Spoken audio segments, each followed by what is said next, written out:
সকালে আলোচনা শুরুতেই বলছিলাম সম্ভবত এবছরের সবচেয়ে ইন্টারেস্টিং যদি হয়ে থাকে কোথাও তা অবশ্যই মহারাষ্ট্রে। কারণ মহারাষ্ট্রের ইকুয়েশন বারবার রাজনৈতিক বিশ্লেষকদের নতুন করে ভাবাচ্ছে, কারণ প্রতিদিন নতুন নতুন একটা করে ট্রাম্প কার্ড বের করছে এক একটা রাজনৈতিক দল। আমি বিশ্বজিৎদাকে দিয়ে শুরু করবো। বিশ্বজিৎদা, মহারাষ্ট্র কি মনে হচ্ছে? মহারাষ্ট্র এবার খুব ইন্টারেস্টিং, কারণ মহারাষ্ট্রে আমরা দেখেছি এনসিপি তাদের দুটো ভাগ, শিবসেনার দুটো ভাগ, এবং মূলত চারটে শিবিরে যে লড়াই হচ্ছে সেই চারটে শিবিরে আমরা যদি লোকসভা নির্বাচনটাকে দেখি, তার লোকসভা সম্ভাবনা রয়েছে এবারে মহারাষ্ট্রে। কার কথা বলছি? এনসিপি শারদ পাওয়ারের কথা বলছি। শারদ পাওয়ার সবার থেকে ভালো হওয়ার সম্ভাবনা রয়েছে। একইভাবে অজিত পাওয়ার যদি তার ভোট ধরে রাখতে পারে বা নতুন করে, তাহলে সেটা গুরুত্বপূর্ণ, কিন্তু মনে করা হচ্ছে যে অজিত পাওয়ার এখানে তেমনভাবে গুরুত্বপূর্ণ রোল প্লে করতে পারবে না। আবার একই সঙ্গে উদ্ধব ঠাকরে এবং শিন্দে শিবির, তাদের যে পাওয়ার ইকুয়েশনটা সেটাও কিন্তু চেঞ্জ হচ্ছে। সব থেকে গুরুত্বপূর্ণ মহারাষ্ট্রে এবারে ক্যান্ডিডেট সিলেকশন, এবং শেষ মুহূর্তে যে ক্যান্ডিডেট রাজনৈতিক দলের মধ্যে যখন ভাঙন হয় তখন সবচেয়ে বিপদে পড়ে হচ্ছে ভোটাররা।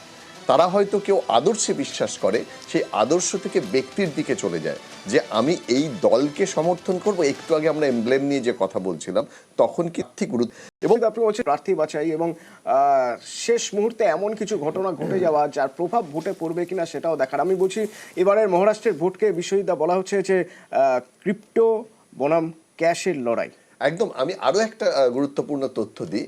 2019-এ মহারাষ্ট্রে 8,85,00,000 লোক ছিল, আর 69 লক্ষ ভোটার, এবং আপনি দেখবেন যে ভোটের পার্সেন্টেজ বেড়েছে।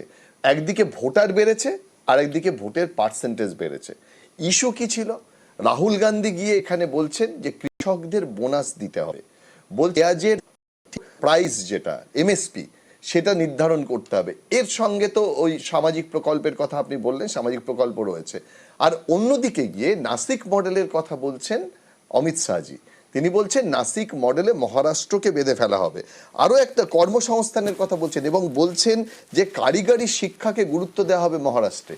এই যে দুটো ক্ষেত্রেই আমরা ছিলাম শুধু রাজনীতি করে এখানে লড়ছে, এবং রাজনৈতিক দলের যে ভাঙন আর একদিকে উন্নয়নের ইস্যু, এটার টানা। বলতে চাই রাজস্বী, ডোল পলিটিক্স নিয়ে সবচেয়ে বেশি কথা বলে বিজেপি, অথচ সেই বিজেপি উন্নয়নের কথা এবং যারা রয়েছেন বিরোধী যারা রয়েছেন তাদের দুর্নীতির কথা বলার পাশাপাশি ডোল পলিটিক্সের কালচার তো মহারাষ্ট্র ভীষণভাবে একেবারে মাটিতে পুঁতে দিতে চাইছেন। মহারাষ্ট্রে অ্যাপল থেকে আরম্ভ করে বিভিন্ন বহুজাতিক সংস্থার যে সমস্ত ফ্যাক্টরিজগুলো খুলেছে, যে ডেভেলপমেন্টের কথা বারবার করে বলা হয়ে এসেছে, রাহুল গান্ধী একদিক বলছেন সরকার থেকেছে ওই রাজ্যে, এবং তাহলে তখন এই ধরনের কথাগুলো কংগ্রেসের মনে হয়নি কেন? এই প্রশ্ন আপনি অ্যাপলের কথা বলছিলেন, বহুজাতিক সংস্থা এসেছে, তাতে কর্মসংস্থান বেড়েছে, তাতে কর্মসংস্থান বেড়েছে, তারপরে দিয়েছি আমরা সেটা করতে সক্ষম হয়েছি। না তারপরেও তাহলে কেন ভাতার কথা বলা পরে যদি কোনো পেছনে, আমরা তো অন্তর্দয় বিশ্বাস করি, আমাদের প্রিন্সিপালই তো অন্তর্দয় আছে। একাত্ম মানব দর্শনের বেসিস হচ্ছে অন্তর্দয়।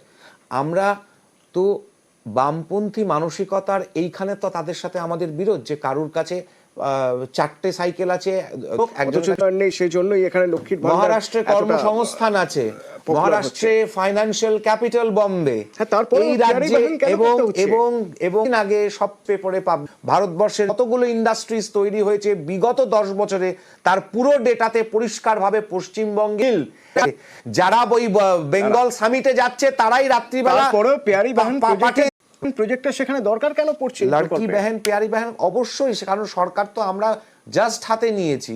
আমরা দিন হলো সরকার অর্থ একটা সময়কালে খানিকটা তো সমস্যা লাগে, একটা ব্যালেন্সিং ফ্যাক্টর থাকে। একটা ইন্ডাস্ট্রিয়ালিস্ট বিদেশ থেকে এনআরআই আসার জন্য তাকে কোর্ট কেসের মধ্যে, পুলিশ কেসের মধ্যে জড়িয়ে তাকে এখান থেকে ফেরত পাঠিয়ে দেবে। একটা পোল্ট্রি ফার্ম খুলতে গেলে পরে তার কাছ থেকে 25 কোটি টাকা তোলাবাজি চাওয়া হবে। আজকে বিএমডব্লিউ তো এখানে পশ্চিমবঙ্গে আসতে চেয়েছিল, বিএমডব্লিউ কেন এলো না? আমি সিঙ্গুর কথা বাদ দিলাম, বলতে চাইবে, তবে আমি আগে কংগ্রেসের বক্তব্য শুনবো। অভিষেক, আচ্ছা মহারাষ্ট্র। প্রথম কথা হচ্ছে যে মহারাষ্ট্রে বিজেপি সবে সরকার এসেছে, মধ্যপ্রদেশে তো আসেনি, মধ্যপ্রদেশে 20 বছর ধরে আছে, ওখানে ওদের লাডলি বায়না চালাতে হচ্ছে। না, চালাতে হচ্ছে শুধু নয়, লাডলি বাহেনার জন্যই বলা হচ্ছে এবার সরকার এসেছে। এবং শুধু এটা ব্যতিক্রম নয়, উড়িষ্যাতেও সুভদ্রা যোজনা বলে একটা যোজনা আছে। 20 বছর ধরে চালাতে হচ্ছে মানে স্বীকার করলেন মমতা বন্দ্যোপাধ্যায়। 2023 লাডলি বায়না স্টার্ট হয়েছে, এই কি কথাবার্তা বলছে? যাই হোক, মমতা বন্দ্যোপাধ্যায় আমি চালু করেছে। উনি বলছেন জেনে বুঝে কিছু করার না। 2024 লোকসভাতে একটা ইন্টারেস্টিং পরিসংখ্যান দিই। রবীন্দ্র দত্তারাম ভাইকার বলে একজন আছেন, যিনি হচ্ছে মুম্বাই উত্তর পশ্চিম থেকে কত ভোটে জিতেছিল জানো? 48। একটা পুরসভার কাউন্সিলর ভোটে 48 কোনো ব্যবধান নয়, লোকসভায় 48 ভোটে জিতেছিল। কেন আমি এটাকে হাইলাইট করলাম? মহারাষ্ট্র এমন একটা, এইবারে নির্বাচনটা হতে যাচ্ছে, এখানে 6মুখী না, কিছু কিছু জায়গায় 8মুখী লড়াই হচ্ছে। হয়তো MNS থাকছে, হয়তো AIMIM থাকছে, হয়তো কোথাও কোথাও নির্দলরা থাকছে যারা দল ছুট। এখানে 1% কেন, লেস দ্যান 1% এখানে ডিসাইসিভ ফ্যাক্টর হবে। এটা হচ্ছে পাটিগণিত। 2 হচ্ছে মহারাষ্ট্র হচ্ছে ক্লাসিক্যাল কেস অফ দুটো ভারতবর্ষের। অটল সেতু উদ্বোধন হয়েছে, সেই অটল সেতুর মাসিক হ্যাচব্যাকের টোল কত জানো? 21,000 টাকা। স্যান্ট্রো বা অল্টোর EMI-টা দেখে নাও, অর্থাৎ তুমি যে টাকা EMI দাও না তার থেকে শুধু একটা রাস্তায় টোল দিতে লাগে। এটা আমার পরিসংখ্যান নয়। নাম্বার 3, আমরা যে ফাইন্যান্সিয়াল ক্যাপিটাল বলছি, আমি ফাইন্যান্সিয়াল বলছি, আমরা বোধহয় মহারাষ্ট্র নিয়ে আলোচনা করছি। আচ্ছা, আমরা যখন আলোচনা করছি নাগপুর এবং বম্বে, এই দুটোর ভেতর তুমি একটা খুব ইন্টারেস্টিং কথা বললে, ক্যাশ ভার্সেস ক্রিপ্টো। নাগপুরকে বলা হয় ডাব্বা ট্রেনিং এর পীঠস্থান, ডাব্বা ট্রেডিং এর। আর মুম্বাই হচ্ছে ট্রেডিং। 2.5 মাস ধরে সেন্সেক্সের যে রক্তক্ষরণ চলছে, কেন এইটা মূলত মহারাষ্ট্রে কারণ এই ঘটনা ঘটেছে, দ্যাট ইজ নট ইম্পর্টেন্ট। হতে পারে, না হতে পারে, সেটার প্রভাব।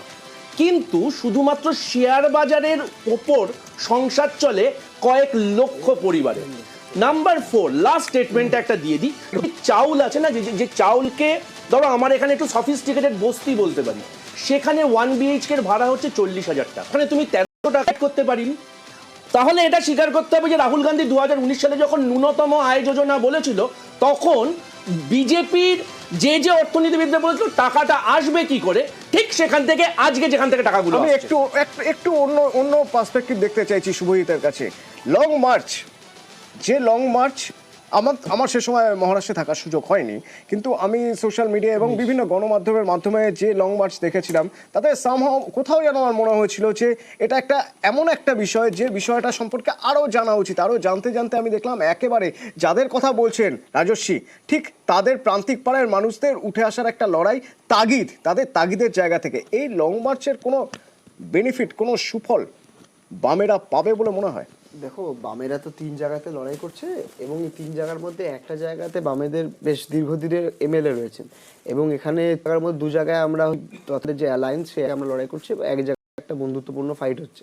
3 জায়গায় আমরা লড়ছি। আমার বক্তব্য 3 জায়গার দিকে নজর থাকবে। এর পাশাপাশি সামগ্রিকভাবে তো আমাদের একটা পলিটিক্যাল ন্যারেটিভ, আমাদের যেখানে বিজেপি অ্যান্ড ইটস অ্যালাইজ, এটা হচ্ছে আমাদের বক্তব্য। সেখান থেকে দেখো, তুমি যে লং মার্চের কথা বললে বা সামগ্রিক কৃষক আন্দোলনের যে প্রভাব, তার প্রভাব 19-এ পড়েনি, কিন্তু 23-এ আবার সংঘবদ্ধ হয়েছিল। হ্যাঁ, এবং হয়েছিল। এবং তার পরবর্তীকালে আমি যেটা মনে করি যে মহারাষ্ট্র মানে তো খালি মুম্বাই শহর বা তার আশপাশের বিষয়টা নয়, পুরো মহারাষ্ট্রকে বুঝতে হবে। এবং পুরো মহারাষ্ট্রের ক্ষেত্রে দেখতে গেলে কৃষকদের একটা বড় ভূমিকা রয়েছে। এখানে বিদর্ভার মতো অঞ্চল রয়েছে যেখানে জলের সংকট রয়েছে, এবং সেই জায়গাগুলোতে সরকার কিভাবে কি অ্যাড্রেস করতে পারলো, কি করতে পারলো না। এবং মানুষ কিন্তু মানুষ হয় ওপিনিয়ন পোল, এক্সিট পোলে হয়তো দেখা যাচ্ছে যে খুব কাছাকাছি লড়াই হচ্ছে, কিন্তু আমার যেটা মনে হয়, যদি হারাতে চায় তাহলে মানুষ ইন্ডিয়া ব্লকের ক্ষেত্রে বা যে আমাদের যে ব্লক রয়েছে, যে আমরা অ্যালায়েন্স করে ওখানে লড়ছি মহাবিকাশ আঘাদি বলে, সে তাকে অন্তত 30-40টা সিট বেশি এগিয়ে রাখবে। কারণ এই জায়গাতেও একটা প্রবণতা রয়েছে যে যদি কোনো কারণে কাছাকাছি হয়ে যায়, কারণ বিজেপির যে পলিটিক্স, রিসোর্ট পলিটিক্স বা এই ধরনের পলিটিক্স তো আপনারা জানেন, যে পয়সা দিয়ে কিনে নেওয়া। আমার সেই জায়গাতে বিশ্বাস যে মহারাষ্ট্রে এর পরিবর্তন হবেই। প্লিজ তন্ময়। আমি এই আলোচনা দেখে ভালো লাগলো যে এখানে বিজেপির প্রতিনিধি ফাইনালি উন্নয়ন নিয়ে বক্তব্য দিলেন মহারাষ্ট্র নির্বাচনকে ঘিরে। তার মানে শেষ পর্যন্ত উন্নয়ন এবং যে প্রকল্প মমতা বন্দ্যোপাধ্যায় দেশের মধ্যে প্রথম চালু করেছিলেন, সেই প্রকল্প নিয়ে আলোচনা হলো। অত্যন্ত সাধুবাদ জানাই। এখন বক্তব্য হচ্ছে বিজেপি যদি উন্নয়ন নিয়ে রাজনীতি করে, তাহলে এই অবস্থা উন্নয়ন নিয়েই আজ উন্নয়ন নিয়ে রাজনীতি করে। রাজনীতি যদি করতো বিজেপি তাহলে আমি ডেভেলপমেন্টের খুশি হতাম কথাই যেটা বলে। এখানে আলোচনা বিজেপি হলো অন্য কোনো কিন্তু কথাই বলে না। মহারাষ্ট্রের নির্বাচনে আমরা দুটো জিনিস আপনারা লক্ষ্য কটা করলাম factory তৈরি করেছেন এক, পশ্চিমবঙ্গে আগে বলুন। বিনোদ মহারাষ্ট্রে তাওরে কপারসেট ভোট পাবেন।